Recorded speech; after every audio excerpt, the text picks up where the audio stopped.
The dim lights flickered slightly as the old bar hummed with its usual Friday night energy. The air smelled faintly of beer, wood polish, and stale popcorn, a comforting scent for regulars, but maybe not so much for newcomers. Turner's Tavern wasn't fancy, but it didn't need to be. It was the kind of place where people came to forget their troubles or just pass time. Behind the counter stood Greg, wiping down a glass absent-mindedly while keeping one eye on the crowd. He'd owned this dive bar for over a decade now, and he prided himself on running a tight ship. No nonsense, no drama, just good drinks and decent company. Well, most of the time anyway. At one corner table, almost hidden by shadows, sat a man who looked like he didn't quite belong.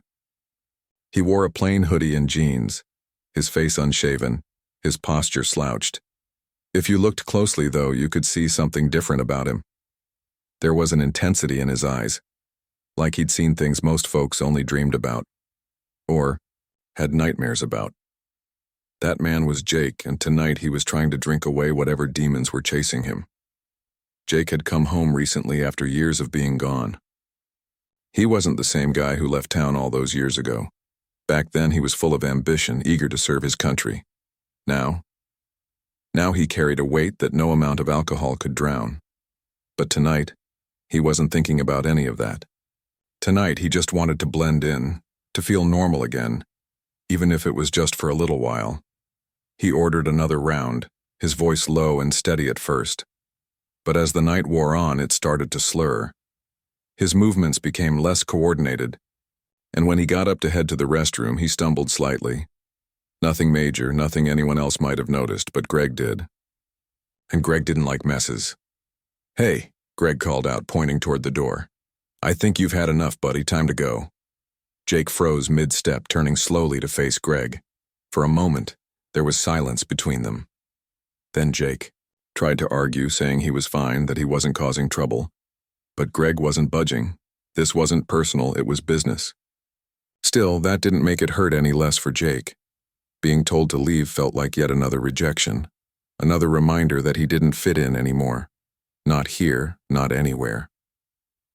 With a muttered apology, or maybe it was a curse, Jake grabbed his jacket and walked out. The cold night air hit him hard as he stepped outside, sobering him up just enough to realize how embarrassing the whole thing had been. He didn't know it yet, but this small act of humiliation would set off a chain reaction that neither he nor Greg could have predicted. By Saturday morning, word had traveled fast. Not through social media posts or gossip columns, but through phone calls, text messages, and whispered conversations among friends. You see, Jake wasn't alone. Far from it. He had brothers, men, who weren't related by blood but were bound together by something far stronger. Shared experiences, battles fought side by side, and the unspoken understanding that they'd always have each other's backs. When Jake finally told his story, over coffee with a few of his closest buddies, the room fell silent. At first, no one said anything. They just exchanged glances, their expressions hardening as the weight of what happened sank in. Then, one of them spoke up.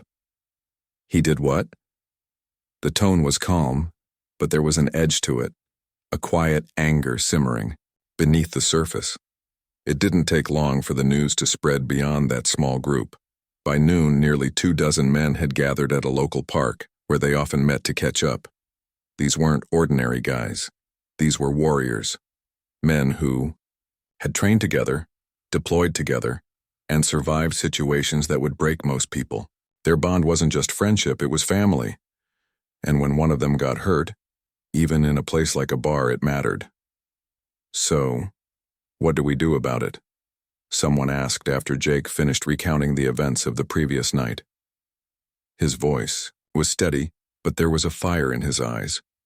Another man leaned forward, resting his elbows on his knees. "We don't let it slide," he said firmly. Not this time. There was no shouting, no dramatic speeches. Just a quiet resolve that passed between them. This wasn't about revenge or causing trouble. It was about respect. For Jake, for everything they'd been through, and for the values they stood for. If someone disrespected one of them, they disrespected all of them. That's how it worked. That's how it had always worked. Plans started coming together quickly. They decided to meet at Turner's Tavern that evening, not to make a scene, not to cause chaos, but to send a message. A clear, undeniable message that you don't mess with their brother without consequences. As the sun began to set, trucks and cars pulled into the parking lot outside the bar.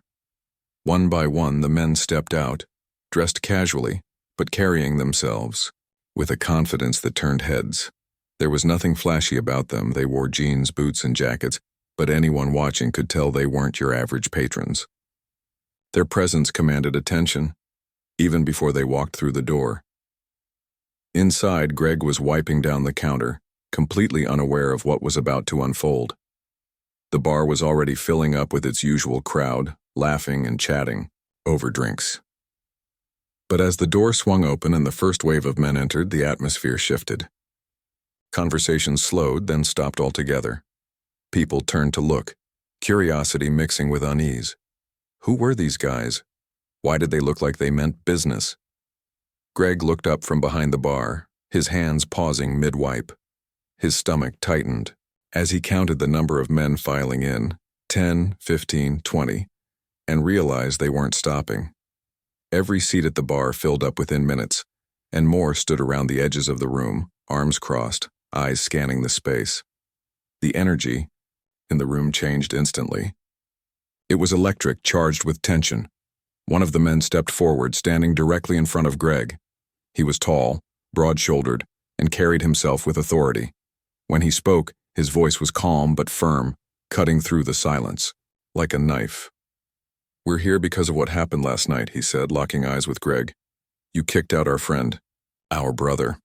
Greg swallowed hard, suddenly feeling very small behind the bar. He opened his mouth to respond, but the man continued before he could get a word out. "This isn't about starting trouble," he said, his tone measured but unyielding. "It's about respect. You disrespected one of us, and now you'll answer to all of us." The words hung in the air, heavy and undeniable. Greg glanced around the room, taking in the sea of faces staring back at him. Some looked sympathetic, others curious, but none of them seemed willing to step in. For the first time in years, Greg felt truly outnumbered and outmatched. But instead of lashing out or panicking, the man offered a simple solution. "Apologize," he said, publicly, to him. He nodded toward the doorway where Jake stood awkwardly, unsure whether to come in or stay out. "Do that, and we'll leave peacefully."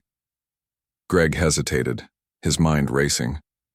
On one hand, he knew he'd been harsh the night before, maybe too harsh. But on the other hand, apologizing in front of a packed bar felt like admitting weakness.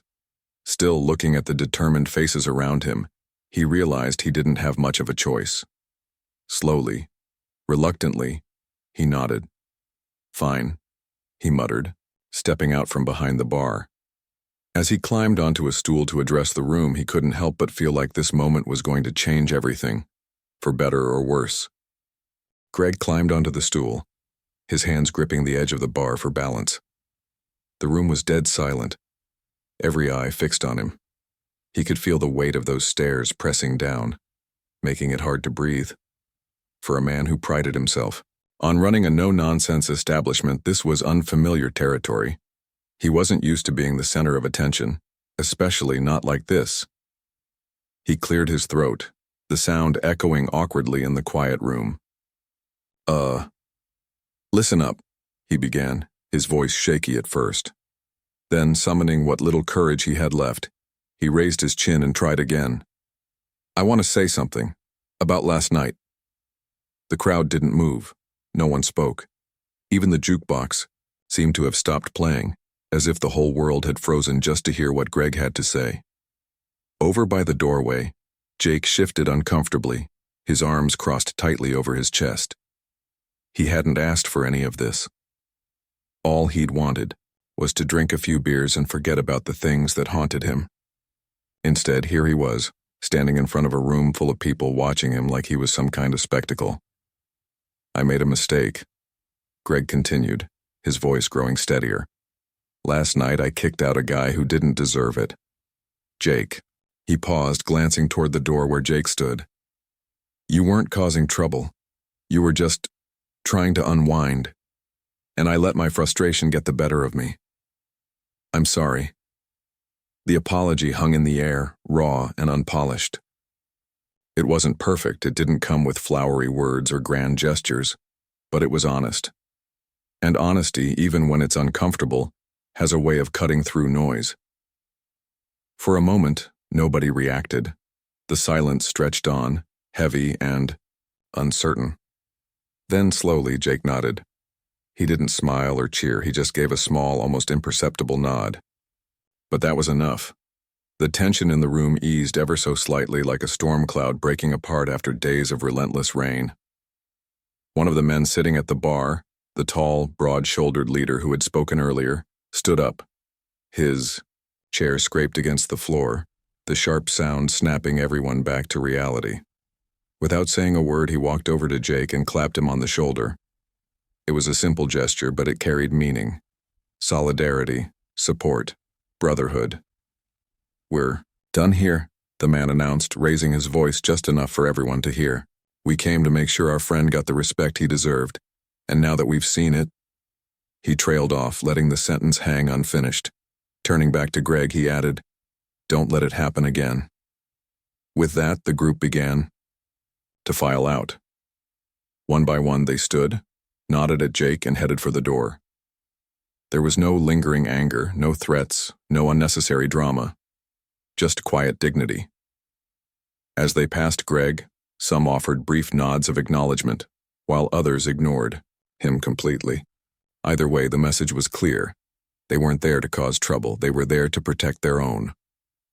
Once the last man stepped outside, the bar erupted into murmurs. People started talking all at once, dissecting what had just happened. Some praised Greg for owning up to his mistake, while others whispered about how intimidating the whole scene had been.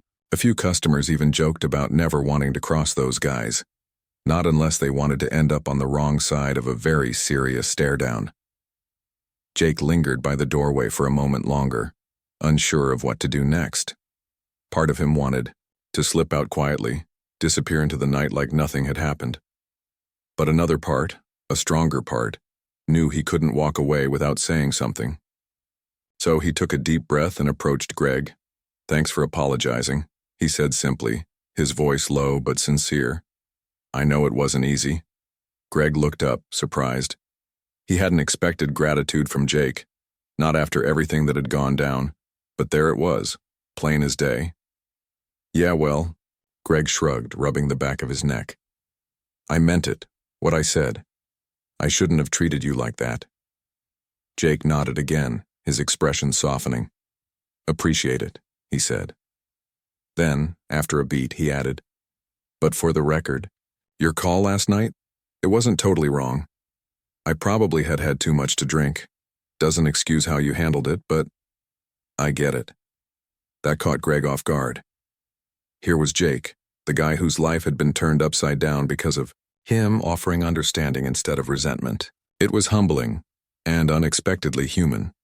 "Still," Jake continued, glancing around the nearly empty bar, "you might want to think about how you treat people, especially veterans. Guys like us, we don't always fit in right away. Sometimes, we need a little grace." The words hit Greg like a punch to the gut, not because they were harsh, but because they were true. He'd spent years treating his bar like a fortress, keeping order at all costs. But maybe, just maybe, he'd forgotten that rules weren't the only thing that mattered. Maybe compassion did too. As Jake turned to leave, Greg called after him. "Hey," he said, his voice hesitant but earnest. "If you ever want to come back, you're welcome here, on the house." Jake stopped in his tracks, turning back to look at Greg. For a split second, neither of them said anything. Then finally, Jake cracked a small, tired smile. "I'll think about it," he said. And with that, he walked out the door, leaving Greg alone with his thoughts and a lesson he wouldn't soon forget. The days that followed were unlike any Greg had experienced in his years of running Turner's Tavern. At first, he thought the whole incident would blow over quickly. Just another unusual night in a long line of unusual nights. But as Monday rolled into Tuesday and then Wednesday, it became clear that things weren't going back to normal anytime soon. Word of what had happened spread far beyond the walls of the bar. People talked about it at the grocery store, during coffee breaks, even at church on Sunday morning. Some praised Greg for owning up to his mistake. Others criticized him for letting the situation escalate in the first place. Either way, everyone seemed to have an opinion, and none of them were shy about sharing. For Greg, though, the real challenge wasn't dealing with gossip or judgment. It was figuring out how to move forward. He couldn't shake the image of Jake standing by the doorway looking both hurt and understanding all at once, or the way those men had filled his bar, their presence commanding respect, without saying a single threatening word. They hadn't come to destroy him, they'd come to remind him of something important: humanity. So Greg decided to make a change, not just for himself, but for the community he served. Over the next few weeks, he threw himself into transforming Turner's Tavern, from just another neighborhood dive into a place where people felt seen, heard, and valued. He started small, making subtle changes that added up over time. First, he put up a sign near the entrance: "Welcome home, veterans." It was simple, handwritten on a piece of reclaimed wood, but it sent a message. Anyone walking through the door knew they were entering a space that cared about more than just selling drinks. Next, Greg hired 2 new bartenders, one of whom was a retired Marine who lived down the street. The guy didn't need the job, but when Greg offered it to him, he accepted right away. "I like what you're trying to do here," the veteran said with a nod. "Count me in." Greg also began hosting events aimed at bringing people together. On Thursday nights, he introduced Story Time, where locals could share their experiences, whether funny, heartbreaking, or inspiring, with whoever wanted to listen. One week, a young woman talked about growing up in foster care and finding her biological family as an adult. Another week, an older man recounted his days working as a firefighter, describing the camaraderie and chaos of rushing into burning buildings. Each story reminded everyone present that life is messy, complicated, and beautiful, and that we're all connected in ways we don't always realize. But the biggest change came when Greg dedicated an entire wall inside the bar to honoring veterans. He called it the Wall of Honor, and invited anyone with ties to the military to bring in photos, dog tags, patches, or letters. Within days, the wall was covered with mementos from wars fought decades ago and battles still fresh in people's minds. There were faded black and white pictures of soldiers posing proudly in uniform, colorful unit insignias stitched onto worn fabric, and heartfelt notes written by families missing loved ones overseas. Every item told a story. Every story carried weight. One evening, as Greg stood behind the bar polishing glasses, he noticed Jake sitting quietly at a corner table. It was the first time Jake had returned since the apology, and Greg wasn't sure how to react. Should he approach him? Leave him alone? Before he could decide, Jake caught his eye and gave a slight nod, a silent acknowledgement that said more than words ever could. Feeling emboldened, Greg grabbed a beer and walked over to Jake's table. "On the house," he said, placing the bottle in front of him. "Thought you might want this." Jake looked up, surprised but not unwelcoming. "Thanks," he said after a moment, cracking open the bottle. "Place looks different." "Yeah, well," Greg shrugged, leaning against the edge of the table. "Figured it was time for a change. Start doing things differently. Around here?" Jake took a sip of his beer, studying the room thoughtfully. His gaze landed on the Wall of Honor, where a framed photo of his own SEAL team hung prominently among the other memorabilia. Someone must have brought it in, probably one of the guys from the other night. Seeing it there made him smile faintly, though there was still sadness in his eyes. "You did good," Jake said finally, turning back to Greg. "This place, it feels different now. Better." Greg nodded, feeling a mix of pride and relief wash over him. "That's what I was hoping for," he admitted. "Not just for me, but for everyone who walks through that door, including you." There was a pause, the kind that happens when two people are figuring out how to bridge a gap between them. Then Jake spoke again, his voice softer this time. "Look, I'm not gonna lie. It sucked being kicked out that night. Felt like crap, honestly, like I didn't belong anywhere, but seeing you step up, apologize, and actually do something about it, That meant something. So, thanks. Greg blinked, taken aback by the sincerity in Jake's words. For so long, he'd thought of himself as just a bar owner, a guy keeping the lights on and the taps flowing. But now, hearing Jake talk about belonging and meaning, he realized he had the power to create more than just a drinking spot. He could build a community, a home. You're welcome, Greg replied simply, meeting Jake's gaze. And hey, if you ever feel like telling your story during story time, let me know. I think people would want to hear it. Jake chuckled softly, shaking his head. Maybe someday, he said, but not tonight. Tonight I just want to sit here and enjoy my beer. Greg smiled, giving a quick nod before heading back to the bar. As he worked, he glanced around the room, taking in the faces of his customers. Some were laughing, others deep in conversation, and a few sat quietly, lost in thought. For the first time in a long time, Greg felt like he was exactly where he was supposed to be. The road ahead wouldn't be easy, he knew that. But for now, he was okay with that. Because sometimes, the hardest lessons lead to the most meaningful changes. And Greg was ready to keep learning. Months passed and Turner's Tavern became more than just a bar. It turned into a hub for the community.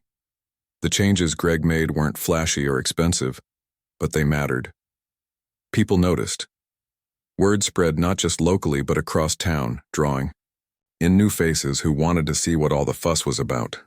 Veterans came in looking for a place to share stories and feel understood.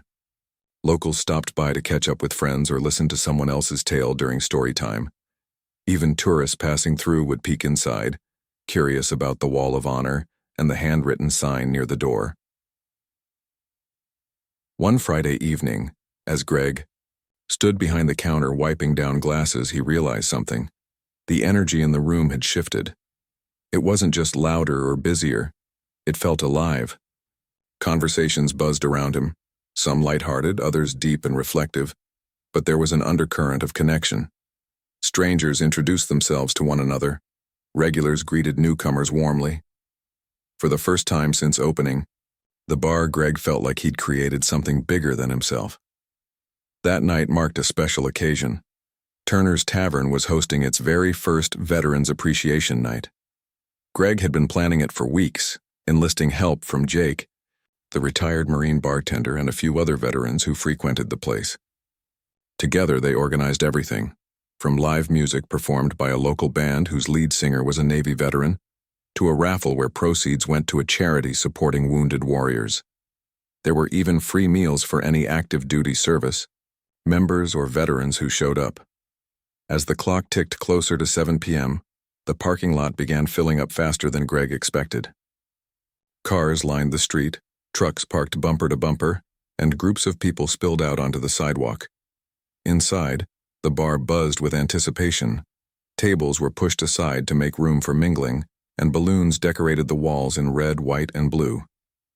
A makeshift stage had been set up near the jukebox, complete with a microphone waiting patiently for speeches. Greg moved through the crowd, shaking hands and welcoming guests. Every now and then he'd pause to take in the scene around him. Families sat together at booths, kids coloring on paper placemats while their parents chatted nearby. Older couples shared quiet moments over cups of coffee, reminiscing about days gone by. And then there were the veterans, young and old, some wearing hats adorned with unit patches, others carrying folded flags tucked under their arms. They weren't just attendees, they were the heart of the event. When Jake arrived, he didn't come alone. He walked in alongside several men from his SEAL team, the same ones who had shown up months earlier to stand by his side. Their presence immediately drew attention, though they didn't seem to mind. Instead, they greeted familiar faces, laughed at inside jokes, and blended seamlessly into the crowd. One of them carried a guitar slung over his shoulder, hinting that he might join the band later for an impromptu performance. At exactly 7:15 p.m., Greg stepped onto the small stage, tapping the microphone to get everyone's attention.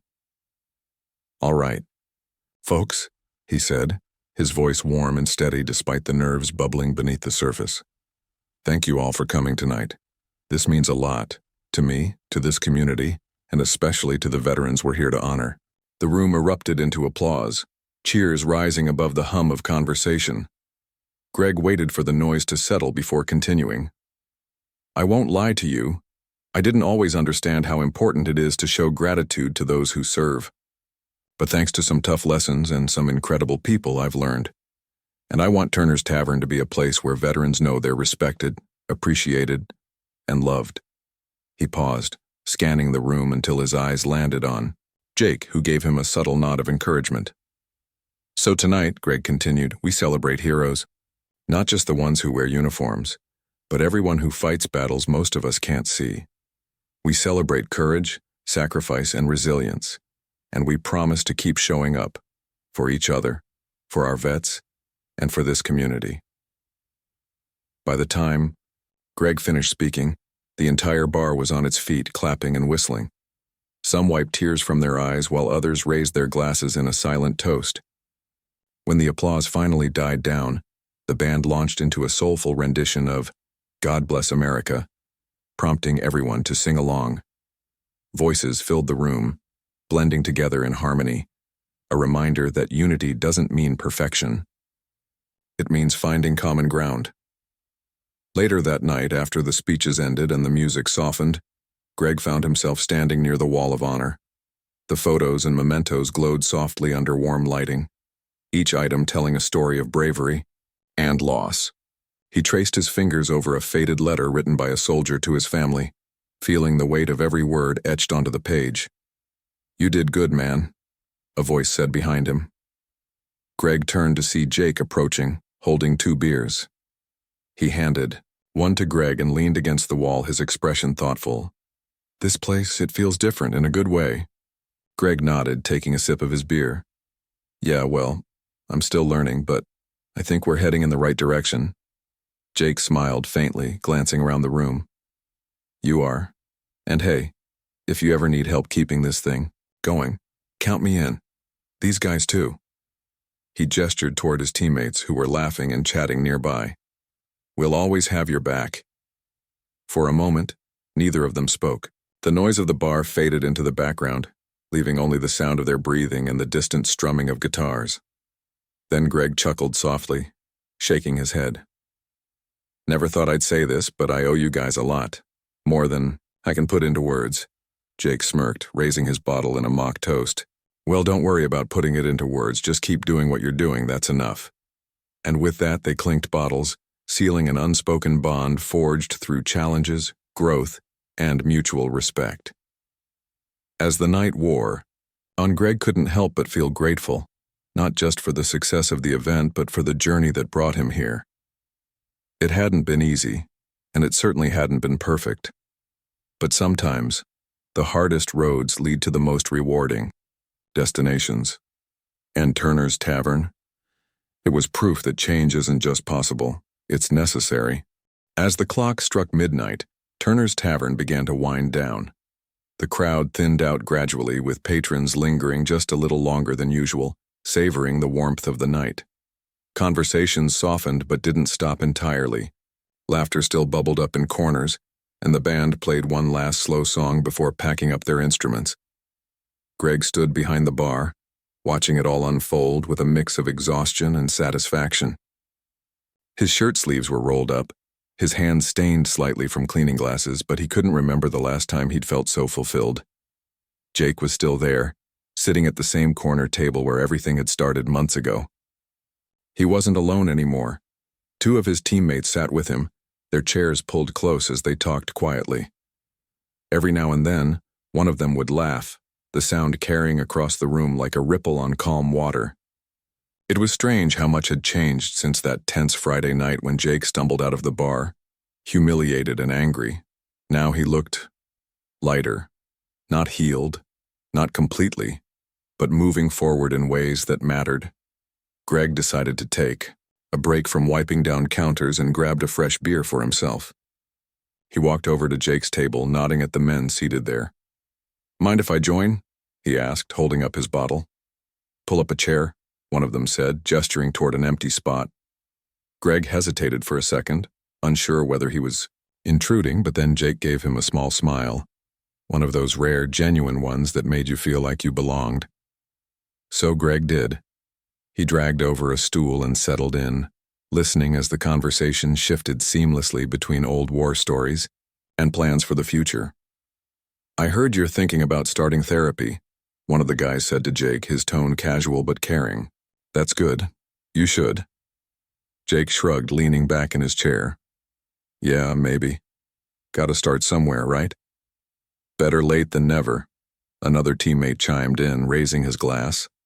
"And hey, if you ever need someone to sit through it with you, I'm around." The offer hung in the air, simple yet profound. Jake nodded, his expression softening. "Thanks, man. I'll keep that in mind." Greg listened silently, feeling like he was witnessing something sacred. These men weren't just friends, they were lifelines for each other. They carried burdens no one else could fully understand, but they also shared a kind of strength that came from knowing they weren't alone. Watching them interact reminded Greg of why he'd worked so hard to transform the bar. This was what it was all about, creating spaces where people could be vulnerable, supported, and seen. After a while, the conversation turned to Greg. One of the men leaned forward, resting his elbows on the table. "So what's next for this place? Any big ideas?" Greg chuckled, scratching the back of his neck. "Honestly, I'm just trying to figure it out as I go. But I've got some thoughts. Thinking about hosting more events like tonight, maybe once a month instead of just once a year. And I want to bring in speakers too. People who can talk about mental health or jobs for vets or whatever else folks might need help with." "That's smart," Jake said, nodding approvingly. "Not everyone knows where to turn when they're struggling. If you can make this place a resource, well, that's huge." "Exactly," Greg replied, his voice steady despite the lump forming in his throat. "I don't want to be just a guy serving drinks anymore. I want to do something that actually matters." The table fell quiet for a moment, the weight of Greg's words sinking in. Then one of the men raised his glass, his eyes locking onto Greg's. "To doing something that matters," he said firmly, "and to sticking together no matter what." Everyone followed suit, clinking bottles and mugs in a toast that felt less like a celebration and more like a promise. As they drank, Greg realized something important. This wasn't just about him, or Jake, or even the veterans who filled the bar. It was about connection, the kind that bridged differences, healed wounds, and reminded people they weren't alone. By the time the last customer left, the sun was beginning to rise. Soft light filtered through the windows, casting long shadows across the floor. Greg stood in the middle of the empty bar, taking it all in. The Wall of Honor gleamed faintly in the morning glow, its stories whispering softly in the silence. Empty bottles lined the counter, waiting to be cleaned, and chairs were stacked neatly against tables. Everything looked ordinary, yet somehow extraordinary. Jake lingered by the door, his hand resting on the handle. "See you around, Greg," he said, giving a small wave. "Yeah, see you," Greg replied, smiling. "Oh, and Jake? Thanks. For everything."